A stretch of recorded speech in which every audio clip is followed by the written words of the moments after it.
Hello and welcome to today's LOL Esports Roundup. We're going to cover the games from this morning in the LPL and LCK, and then preview the slates in both of the regions tomorrow, as well as the LCS. My predictions: I'm 178 and 78 on the day, an easy 4-0. I think everybody in the Discord picked the four winners. Very, very simple. Lopsided on paper. OMG 23rd in the power rankings. That video went up yesterday. I updated them. So OMG 4-4, 23rd. Nip 3-6. Nip would lose 2-1. Abel went 10-7 and 17 at 80 carry for MVP. 34% of OMG's damage. Aki had the best KDA at 5-5 and 21 in the jungle. Fodic 14-7 and 13 for 30% of Nip's damage. Once again, Fodic being the hard carry for Nip. If they have any chance in hell, it has a lot to do with him. I'm trying to think. The Varus sticks out to me. He did a lot of work on the Varus. He did work on the Caitlyn. However, Abel did get the better of him in Game 3, which gave him MVP. Game 3, very different than the first two, a very slow game. I want to say maybe 17 kills total in the game. And it was like a 40-minute banger, if I recall correctly. Nip clearly in the first two games wanted to emphasize Drake's. In Game 1, they took the first two, but OMG were able to sneak, not sneak, but win the team fight at the third Drake to secure it, to stall the game out. By stalling the game out, it allowed Cream Zakali to get online and Abel to get online, and Cream and Abel kind of carried from there. Game 2, a little messier. OMG get cute. They do Lilia top, a Shanji special. We know we've seen other people play Lilia, but not many people are playing it top lane yet, despite the buffs from a couple patches ago. So he tries that, some struggles there, and Nip end up winning that game. A lot to do with the bot lane. Like I said, Fodic doing work, Zhu doing work. And then in Game 3, Nip would get a lead in the bot lane again. So in all three games, they actually had the edge in the early game. They were able to execute dives, get ahead, look to be in a good spot, but OMG ended up getting that prio back, taking some objectives, and kind of just slowly winning the game. Like I said, a very low kill game. And that's kind of what you have to do sometimes, because these teams are so volatile in the middle in the LPL. OMG, Nip. Looking over here, we have Thunder Talk is another one. Team We. Like, there's quite a few teams in that middle part of the LPL that we really don't know what we're going to get day to day. Weibo and LGD. Weibo 9th in the power rankings at 5-3. LGD 3-6. Weibo won 2-0. Xiaohu went 20 kills, 3 deaths, 13 assists for MVP, 30% of the team's damage. Played Syndra both games. The Shy 6-2-11 in top lane. And then Meteor led in damage for LGD, going 3-7 and 13 for 24%. So that's bad, right? When your jungler leads you in damage at like 24%. LGD struggled. XQW did have some nice plays on the Jace, but Xiaohu ended up getting the better of him in the end, really doing well on the Syndra. Game 2 might have been 14 kills, if I recall correctly. A very dominant performance in team fights to bring, to not bring the game back, but LGD did look pretty good at times in the early game of this series, and Xiaohu had to kind of right the ship. The Shy into Xiaoju in top lane. The Shy had a solo kill. He might have had two, to be honest with you. I know he played Kisante both games. Jungle-wise, Karsa did some nice things. He kind of just flies under the radar, and when somebody individually doesn't pop off like Xiaohu does, it's really easy to say Karsa probably is the best player on the team in most series, because he is the one facilitating, making things happen. I thought Light and Crisp really struggled in Game 2. LGD, frankly, should have won Game 2. The early game was so good for them in the bot lane, except one key thing. They were playing Draven bot, and Jin Zhao ended up with the first 4 kills on Kalista. So if you are any sort of league enjoyer, you know Draven needs the kills. And when your support gets the first 4, when your support gets 6 of the first 8, things start kind of unraveling. You could see LGD trying to force team fights in a way that would allow LPC to get the kill, but it didn't end up working out. They ended up having sloppy team fights and allowed Weibo back into the game in the bot side of the Rift because they were so focused on trying to get LPC kills. And it really was unfortunate because honestly, LGD probably should have won game 2 with how well they played the early game in the bot lane.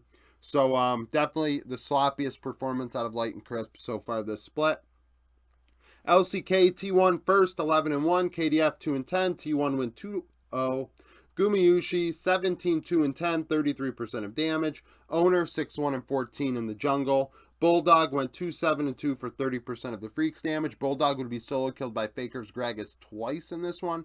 Once in game 1 when Bulldog was on Victor, and then in game 2 on Tristana. But this game was decided in the bot lane. Guma and Keria absolutely smacked the shit out of Taeyun and June. Game 1, getting I think 3 2v2 kills. Keria's Thresh was on point. I've said it before in the Discord. I'll say it again. If we go to an engaged meta, this is T1's MSI to lose. Keria, in my opinion, is the best player in the world at any role now. He's overtaken Chovy to me. And engaged champions is exactly what you don't want to have Keria on.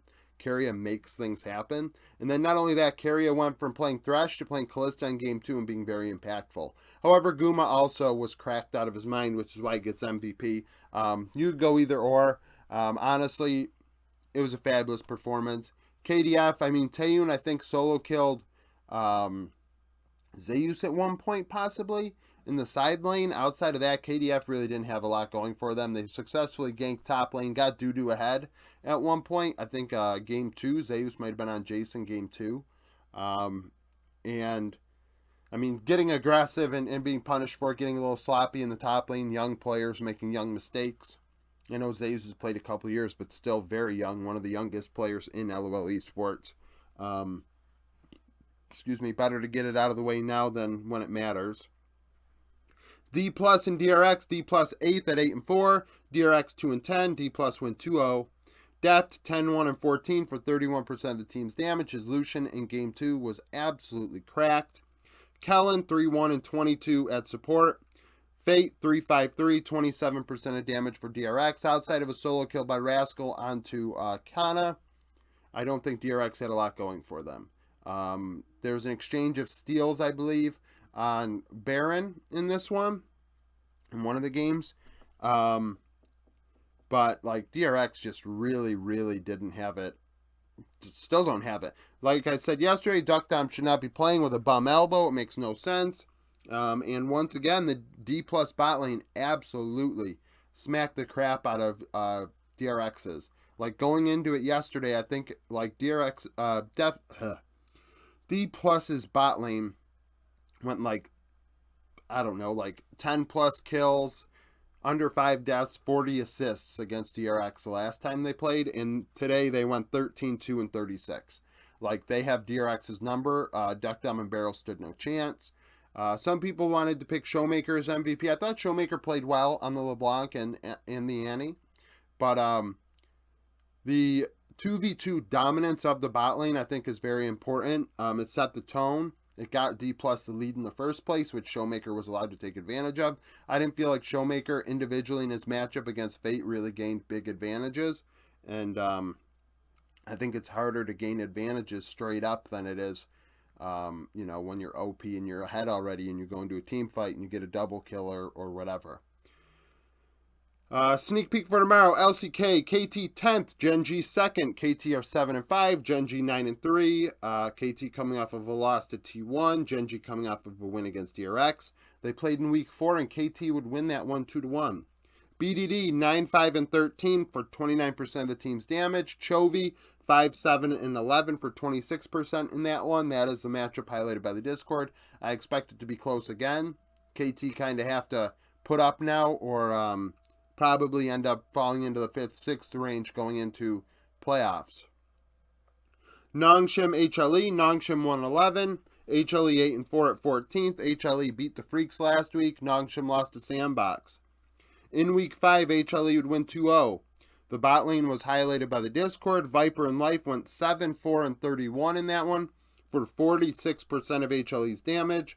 Vital and Peter went 6, 9, and 18 for 31%. So clearly the HLE bot lane carried them through that Nongshim series with half of the team's damage, where Nongshim found damage sources elsewhere. LPL, FPX, and Thunder Talk. FPX 1 and 8, Thunder Talk 5 and 4. TT lost to RNG. FPX lost to LGD last week. In week 8 of summer last year, Thunder Talk would win 2-1.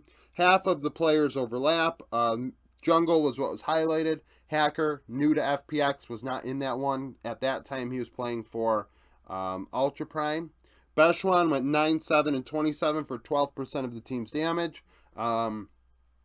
FPX swapping out top laners, Fearness playing for Xiaolahu, which would lead me to believe that Thunder Talk should easily win 2-0. But Thunder Talk have swapped out Yao Yao for Jin Lu, and if you're new to the channel, I am not a Jin Lu enjoyer, and that muddies the waters in this series. JDG and Team Wii. JDG second at 7 and 2 in my power rankings. Team Wii 4 and 6. World Elite lost to Top, and JDG beat Top last week, so both of the teams' last opponent was Top Esports. Week 6 of summer, JDG would win 2-0. Half the starters overlap. Knight, not on JDG at the time was on Top Esports. And Shanks, for Team Wii, was in his rookie split. He went 4, 7, and 12 for a team leading 33% of damage. So, see how that one goes. LCS for tomorrow. CLG and FlyQuest start us off. FlyQuest 11th in the power rankings at 10 and 1. CLG 6 and 5. CLG beat Immortals. Fly beat Dig. Week 4, earlier this split, Fly would win. Jungle matchup. Spica went 1, 1, and 8 for 21.3% of the team's damage on a Maokai. Contracts went 3, 3, and 4 on a Sejuani for 11.9%. TSM and EG. TSM 5 and 6. EG 7 and 4. EG coming off of a loss to Golden Guardians. TSM coming off of a loss to C9. In week 2, EG would win. Inspired went 0, 0, and 12 on a Vi for 8.7% of the team's damage. And Boogie went 0, 3, and 6 on a Wukong for 16% of the team's damage. 100 Thieves and C9. 100 Thieves 5 and 6 coming off of a win against TL. C9 8 and 3 coming off of that win against TSM and are 18th in the power rankings. They opened the split up for us. Opened up the season for us in the LCS. C9 winning. Fudge on a Kesante was dominant, going 4, 1, and 16 for 28.2% of his team's damage. Tenacity was on a Jax, and he went 3, 5, and 4 for 28.8%. So we'll see how that one goes. Seeing them, they're very good friends, so it's a very interesting, dynamic there in top lane. They like getting the better of each other, really. In a friendly way, I guess you could say, or, well, it's not friendly. They're opponents, but at the same time, there's a lot of respect between the two. TL and Golden Guardians. Golden Guardians 21st at 7 and 4. TL 7 losses and 4 wins. TL lost to 100 Thieves. Golden Guardians BDG. Last time they played, TL would win. This was the first week Gory was in the lineup. I don't think Golden Guardians have lost again since. Harry went 3, 5, and 9 in mid for 20.7% of the team's damage on a Silas. Gory went 2, 4, and 11 for 25.9% of Golden Guardians damage on a LeBlanc.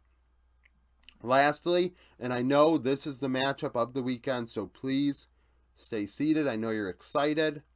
Dignitas and Immortals will finish us off. And I know it's honestly a Worlds preview. It's a Worlds preview. Immortals 2 and 9, Dig 1 and 10. Immortals lost to CLG, Dig lost to Fly. When they played last in week 3, Immortals will win. Mid lane's highlighted as Balulu makes his LCS debut. Longtime Turkish mid laner, now playing, longtime TCL mid laner, I believe he's Swedish, against Jensen, who went 3, 2, and 2 for 31.6% of Dig's damage in the loss on an Azir. So, that's it for the roundup. If you like the video, like it, subscribe to the channel for daily League of Legends content. Earlier today, I put out a video that's going to pop up around me soon, or it might have already, going over 13.4. If you're new to the channel, join the Discord. Follow me on Twitter, become a supporter, and thank you for watching.